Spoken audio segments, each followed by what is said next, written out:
श्रद्धा समर्पण विश्वास और प्रयास, ये चारों मत छाड़िए, कर हरि मिलन की आस। भक्ति चाहे किसी की भी हो, यानी कोई भी इष्ट हो तुम्हारा, शिव की भक्ति हो, हरि की भक्ति हो, राम कृष्ण या माता सीता, वो क्या नाम जगदम्बा, जिसकी भी आपका मन करे, भक्ति किसी की भी हो, वो इन्हीं चार पहलुओं पर टिकी हुई चलती है। श्रद्धा, समर्पण, विश्वास और प्रयास, ये चारों साथ साथ चलेंगे। अब वो श्रद्धा कैसी हो? जिस काम को तुम करने जा रहे हो, चाहे वो गृहस्थी का हो, व्यापार का हो, समाज का हो, व्यवहार कैसा ही हो, या अपने ध्यान योग का हो, उसमें श्रद्धा, समर्पण, विश्वास और प्रयास, ये चारों यदि नहीं है तो वो आपका लक्ष्य सफल नहीं हो सकता, हमेशा विफल हो जाता है। बहुत से बड़े बड़े ऋषि मुनि भी जीवन भर तपस्या करते हैं और अंतिम क्षणों में भी निराश हो जाते हैं। निराशा आते के साथ ही श्रद्धा भी गई, समर्पण भी गया और विश्वास भी गया और प्रयास भी गया। इसलिए प्रभु की भक्ति के लिए इन चारों को धारण करना पड़ेगा। मैं तो ये कहता हूँ, बहुत से लोग माया में इतने फंसे हुए होते हैं कि वो भजन ध्यान की बात नहीं करते, परमात्मा को भी न स्मरते। वे कम से कम इतना सुन ले, अगर तुझे जब भगवान भी अच्छा नहीं लगता तो छोड़ दे भगवान को, अपनी आत्मा का तो कल्याण कर। अगर तू परमात्मा में तेरी ज़्यादा रुचि नहीं है, अब वो क्या कर लेगा, मेरा क्या उसने दे दिया मुझे, ऐसी बातें बहुत करते हैं लोग, इसलिए मैं तो नहीं मानता। तो ना मान, लेकिन तू अपने आप को तो मान रहा है ना, अपनी आत्मा का उद्धार तो कर। यदि तूने अपनी आत्मा का बीज बो लिया उद्धार का, तो तुझे वो परमात्मा निश्चित मिलेगा, जिसे तो तूने चाहा भी नहीं था। फल में वही लाएगा, बीज आत्मा का बोएगा और फल में परमात्मा की भक्ति मिलेगी। क्योंकि वो भक्ति किसी भी किस्म की हो, भक्त को निराश नहीं करते भगवान, हमेशा उसका फल देते हैं, हमेशा उसका फल मिला करता है। श्रद्धा, कैसी श्रद्धा? यदि आपकी हिलडुल श्रद्धा है तो अपने मन में एक पर्चा लिख कर डाल लो कि मैं कभी पास नहीं हो सकता। जेब में डाल लो, और जब भी कभी आवे तो लिखो, मैं कभी भी पास नहीं हो सकता, चूंकि श्रद्धा नहीं। कैसी श्रद्धा? मीरा, वो क्या नाम तुम्हारी, सबरी, राम के प्रति कितनी श्रद्धा थी उसकी। उसे इतना भी ख्याल नहीं रहा कि तू एक भंगन होने के नाते जगदीश्वर को झूठे बेर खिला रही है, उसे नहीं था। उसके मन में तो श्रद्धा जागी हुई थी, मेरे राम को खट्टा बेरना चला गया, इसलिए टेस्ट कर लो। तो श्रद्धा वहां जागृत थी। तो श्रद्धा ऐसी होनी चाहिए, आपको अपने लक्ष्य में भी ऐसी ही श्रद्धा की जरूरत है।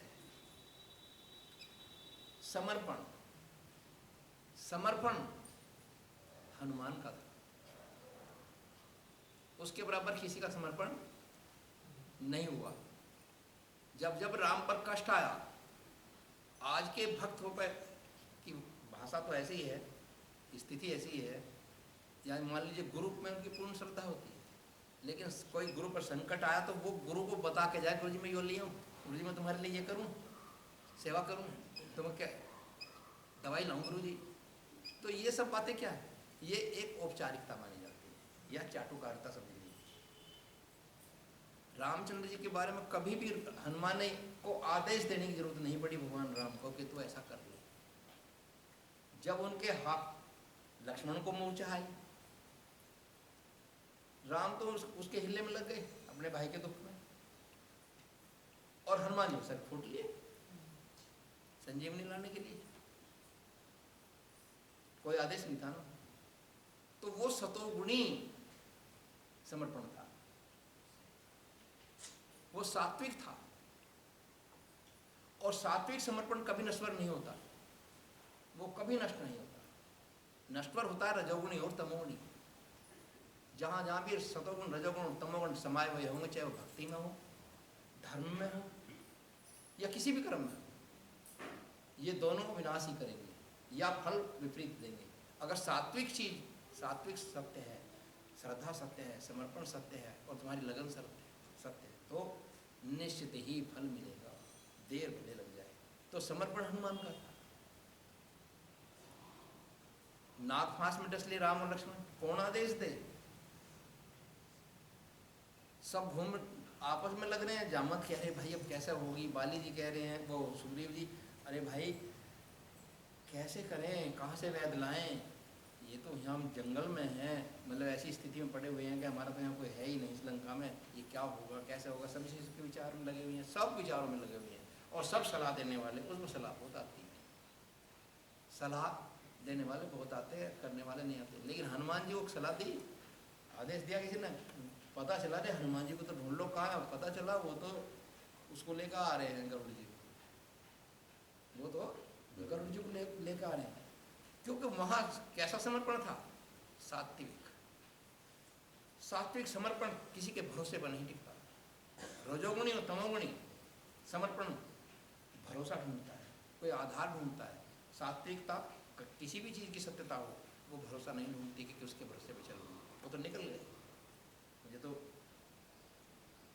गरुड़ जी को लाना है, लेकर के आ गए। तो ऐसा समर्पण होना चाहिए जैसा हनुमान जी का समर्पण। अब आया विश्वास।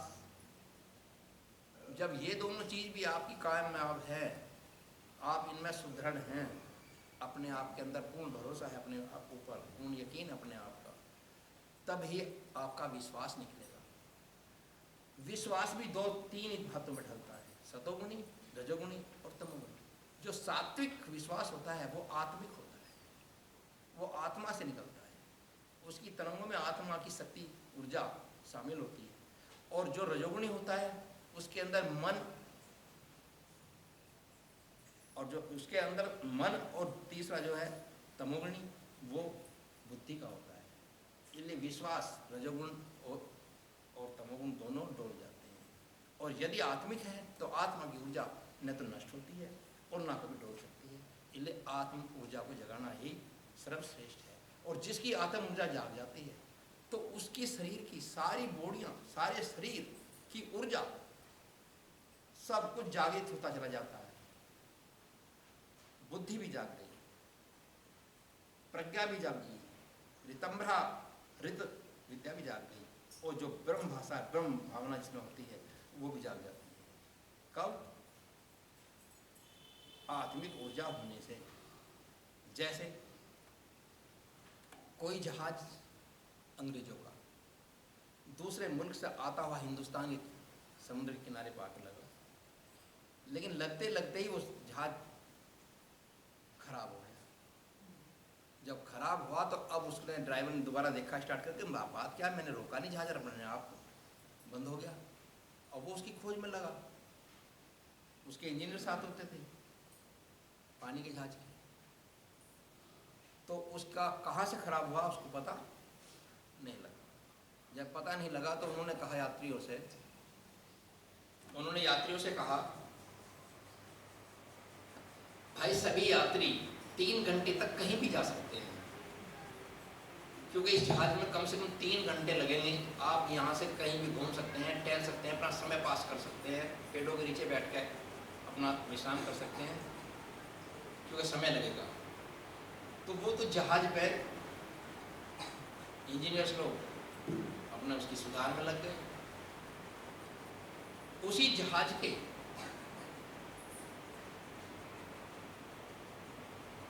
2-3 आदमियों ने देखा, वो पादरी थे, कि यार आओ ये थोड़ा सामने बाग सा है इसमें टहलकाएंगे, सारी रात चलते हुए आए हैं, मन भी बौखला रहा है, चलो बाग में घूमे आएंगे, हवा से लगेगी ठंडी। अब वो अंदर जब गए तो वहाँ घूमते फिरते दूर निकल गए क्योंकि समय अभी 3 घंटे था।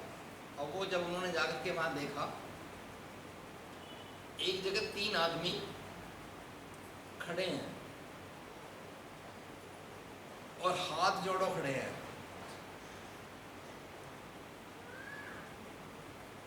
उन्होंने देखा भाई सामने 3 आदमी खड़े हैं, हाथ जोड़ो, कोई कारण तो है, चलो देख लेते हैं। और वो वहाँ पहुँच गए। जब वहाँ जाकर के देखा तो वहाँ क्या बात थी कि तीनों को खड़े देखा और वो क्या कह रहे थे, हम भी 3 और तुम भी 3,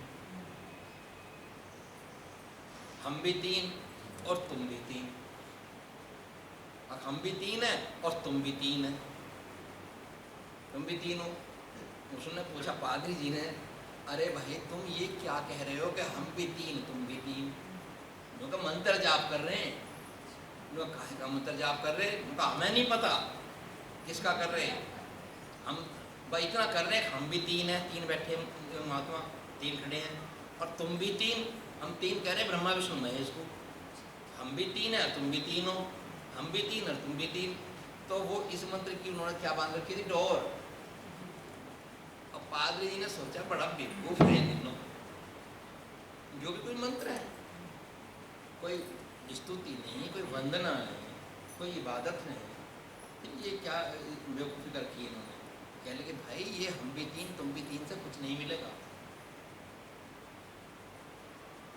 आओ तुम्हें मैं दीक्षा देता हूँ, मैं पादरी हूँ भला चर्च का। कि जी कैसा है दीक्षा, क्या होती है? तो हम बताएंगे कैसा है, ये हम भी 3 और तुम भी 3, ये इससे कुछ नहीं मिलने वाला।